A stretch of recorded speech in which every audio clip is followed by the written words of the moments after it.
Thank you. Mr. Bullock now, 2 minutes. Thank you very much, Mr. Chairman. What we are discussing here is a non-legislative, non-binding resolution, the title of which sounds rather innocuous. The reality, of course, is that this resolution is a patchwork of ideas seeking to take away power from elected governments and hand it to unaccountable institutions in Brussels. For example, the resolution calls for an EU legal framework for customs infringements and sanctions to harmonise the way VAT is collected and paid across the EU, to transfer customs responsibilities from national authorities to an EU level. But the heart of this, of course, is an attack on the UK. The EU is seeking to take infringement procedures against the UK based on some rather dodgy and conflicting figures and dates amounting to 2.9 billion.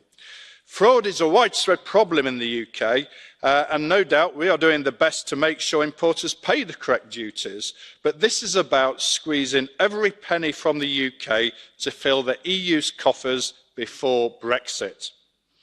Not only has Theresa May agreed to hand over 40 billion to the EU already as a penalty for leaving, but the EU is now inventing any trumped-up reason to come after the UK. I urge you to reject this resolution and let due process take its course without this obvious political interference. Thank you.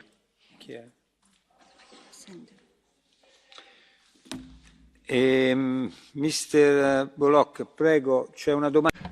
Mr. Bullock, there's a blue card for you. Will you take it? Onorevole Ayala Sender. Mrs. Ayala Sender, please. 30 secondi. 30 seconds for the question.